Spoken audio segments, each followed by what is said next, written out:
everybody, what is up? My name is Vivienne. Welcome back to my channel. Hi, how are you doing? So, this video is going to be a little bit of an update on the whole Mera Mangle situation because a lot of people seem very confused about it, and I mean, I don't know, it's still kind of up in the air, but there are things that I didn't touch on yesterday that I can talk about in this video, so that's what we're going to do first off.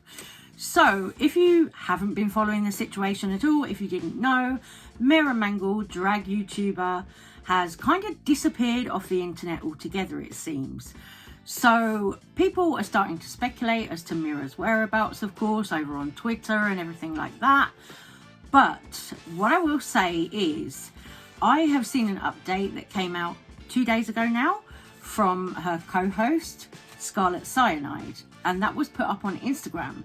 So I'm also going to be sharing that with you here in this video because a lot of people are very concerned about Mera's welfare. It's quite a strange thing to do, to just delete all of your content off of YouTube when you've built it up, you know, to delete it all and just vanish off the internet. But there's also some information in Scarlet's IG live that she put up about Mera being in Las Vegas and also having a little bit of contact with Scarlet. So this all seems to have started when Mera put up on Instagram a story that was just pretty much a blank page that said "the end" with a peace sign. So what does that mean? That she's never coming back to YouTube, never coming back to the internet? I don't know. So when I went looking, I found Scarlet's IG live and I was like, okay, let's see what information that she's going to share with us because everybody is very worried about Mera right now. So for those that are like confused or maybe don't know exactly what is going on, I essentially, you know, I've been just going about my business here in St. Louis. To my knowledge, you know, well, everything I saw on Instagram and just everything like that, you know, Mera went to Las Vegas, right? And she was going there, to my knowledge, to film content, you know. I was not on the trip, so I'm over here in St. Louis. I'm literally like thousands of miles away, right? And so then I get notifications, I guess when folks started realizing that things had been taken down. And really, in a lot of ways, y'all knew things before me. Apparently there was some sort of like goodbye with a peace emoji thing posted. I never saw that. So when I became aware of things, everything was already gone. And to like all my Patreon folks out there, I was also a Patreon member. It's not like I had like a code or anything to get that stuff for free. So I was also a Patreon member paying my money every month, you know. And I noticed that was down as well. No, I did not get told anything before. Yeah. And, you know, once again, I'm here in St. Louis and she's not, right? And I know everybody, that was like so alarming. Yeah, I paid for the Patreon, but like, I know that sounds weird or whatever, but it's not, to my knowledge, I don't know, like, I don't think you can just have like extra accounts to access the Patreon. You know what I mean? Like Mera had access to the Patreon. It was her Patreon. So I was just like, you know, hanging out. Well, let's not talk about earnings and stuff about that. This is not about money for me right now. The Patreon came up, you know? So that's the tea. So I don't want to talk about finances right now. Okay. So yeah, so to answer y'all's questions, I didn't know about anything beforehand. Now I know everybody's like super worried about safety, obviously, right? As I am as well. So I will just say I can't speak to how Mera is doing right now. What I can say is that I have had some communication with her. Okay. So I'm not going to disclose what was said, but I have gotten a few messages from her. Okay. So I just want to reassure y'all that I am not, as her friend, I am not worried about anything crazy. Okay. I am just, I'm trusting her that she's taking care of herself. As adults, that's all we can do.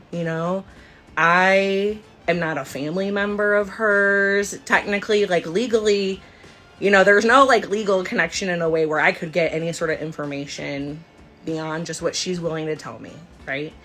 And I respect her wishes. But I just wanted to say that I have had some limited contact, okay? And that's truly all I know about well-being and safety, okay? So I just wanted to at least address that. Everybody goes through lots of stuff, right? So I can't speak for why she deleted the channel or anything like that. I put in almost 6 years of work into that, so I'm just as shocked as anybody else, honestly. In terms of the channel, I don't know what to tell you. I truly don't know. It's her channel, and so she's gonna do whatever's best for her, and I respect that. And her and I have been friends for over a decade, and we've worked professionally together, and I love her, and I just support her, and that's all we can do, right? I have reached out to her. I've offered the assistance that I can. I don't know any reason behind deleting the channel. So I wish I could. I know this said updates on the live, and I'm just wanted to reassure everybody about just general health, safety, wellness. Absolutely. But I wasn't on the trip with her, so I don't know what transpired. So I'm sure I will hear from her at some point when she, wants to chat. I hope that she's taking care of herself. So, yeah, and I don't know if there's people tweeting stuff of like, I don't know. I haven't seen that. So yeah, that is where we're at. Yeah, y'all, this is not some crazy Mera on season pick a number. This is not that. So I just want to squash that. Seriously, it's not that. Okay. For those asking about the channel, once again, I don't think you should expect anything on the channel. I don't think you should expect anything on the channel, at least for a while. And I don't know that I don't know that the channel will ever come back. I'm just gonna be real. I don't know. Yeah. No, Mangle Morning was not purchased by WoW. And I will say, if it was, this would be a crazy way to not tell me about it. But, no. I'm not joking around for real. So clearly, given that Scarlet didn't even know anything about Mera's choice to delete the YouTube channel, delete her Patreon, everything like that, and Scarlet's working with her, good friends with her, then that is very worrying. And all I can say is I really hope that Mera is okay. I mean, at least we know that she's safe from Scarlet's IG Live telling us that she's been in Vegas, been on a trip to Vegas to film some things. But it is very concerning for somebody to just delete like their entire presence off of YouTube, Instagram, because I looked and her Instagram account's gone too. So to delete your presence completely off social media, I mean, it might just be that she's decided she wants a break from social media, you know, who are we to say? But I'm concerned because to me that would seem like some kind of maybe mental health thing, someone having a bad time, you know, and I just hope that Mera's okay.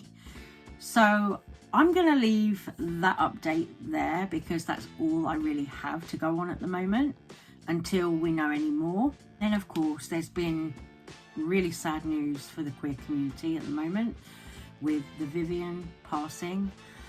I didn't even know if I was going to talk about this in this video, to be honest, but I wanted to mention it because she was such a light and she did a lot for the queer community. I remember when the Vivienne was attacked and it was a homophobic attack, she spoke out about it, you know, and that was something difficult to talk about. But then today, when I'm seeing a lot of tributes and a lot of posts for the Vivienne and the Vivienne's family, I'm seeing posts from TikToks and posts from news outlets like newspapers like The Sun and all of that. And you go in there, look at the comments, and honestly, I don't know how people don't have any class, any heart. Like, some of the comments in there are vile. Homophobic, vile, trash comments. And it scares me, you know, English news outlets, and there are comments underneath there like that. It's very scary to think that's where we are right now in this kind of political climate. Somebody has died, you know, why can't you just either say nothing or, you know, give your condolences to friends and family? It's what you should do, right? Even from our own community, we've seen somebody from the drag race world also chime in and leave a nasty tweet about it, and I'm not going to give that person any attention because honestly I think that's what they want, and I'm not going to take the bait on that one. You know, I think we'll just celebrate the Vivienne and say how talented and how funny and warm she seemed. You know, I was never fortunate enough to meet her personally, but what she achieved in her career was amazing, and for anybody to knock that, you can't knock that. Drag performer Myra Dubois paid tribute to the Vivienne, saying, "I don't know how the Vivienne left us, but that she didn't want to speculate or fuel the rumours." She said, "I do know that after appearing on Blankety Blank over Christmas, she was bombarded with a slew of homophobic abuse. I also know that the comments sections on posts announcing her passing are filling up with comments like 'one less' and 'rest in hell.' I need you to know this. I want you to acknowledge this. To me, to your colleagues, to your family. I want you to acknowledge it when there are no LGBTQ plus people in the room with you. You can't just post how sad you are when LGBTQ plus people die. I want you to ask if you're doing everything you can to keep all LGBTQ plus people alive, all of them, not just the white gays and drag queens you like at brunch. I'm going to specifically mention people of colour and trans people. Especially LGBTQ plus people you don't understand. Do you challenge transphobia when you encounter it? Do you make an effort to use pronouns that might not immediately make sense to you? Do you post comments of love so they drown out the comments of hate? Do you oppose political parties who openly discriminate LGBTQ plus people, even if they align with your beliefs elsewhere? I don't care how you answer. It's between you and yourself. But in the last few years, I've buried so many friends, all of them LGBTQ+, all of them taken too soon. And it is not because of the lifestyle choice. It's the burden of shame. Society murders queers, and I am so, so angry. I really wanted to share Myra's words in a time where we've seen so much hate, so many transphobic comments and homophobic comments, horrible things being thrown around on social media. I really wanted to share Myra's words because I think it just reminds us all that we need to look out for each other, especially POC queers, everybody. I think, you know, it really wakes us up when things like this happen, and it makes you want to take shelter within your community, and it makes you realize that we've got each other. You know, if we haven't got anybody else, we've got each other. And I might not know anything about being in the entertainment industry or being a performer, but you know, what I do know is what it's like to lose somebody too young. So I'm not here to speculate about why the Vivienne has left us. You know, that's not what I'm here to do at all. You know, my condolences and my thoughts are with her family and friends, loved ones, all of the people who work with her. She's touched so many lives, you know. But yeah, you know, I know what it's like to grieve somebody who has left you soon, and for reasons out of my control, you know, I know what it's like. And I don't know if I'd say it ever really gets easier. I wish I could, but I don't know if it really ever gets easier. I think your lives just sort of adjust to what's now your new normal. So for me, like I say, seeing horrible comments online about all of this, it's been a lot, because I'm thinking of Vivienne's family.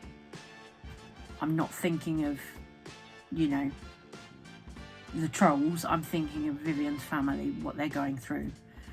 And I hope that they never have to see any of that, because it's horrible.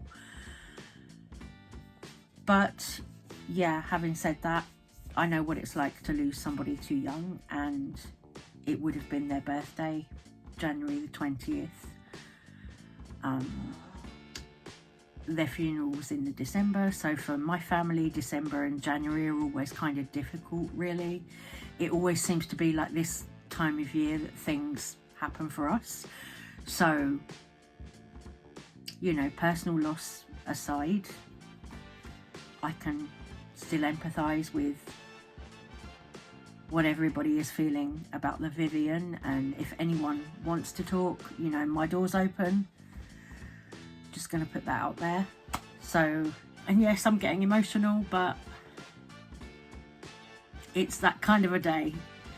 You know, it can't all be sunshine and rainbows all the time. I love you guys.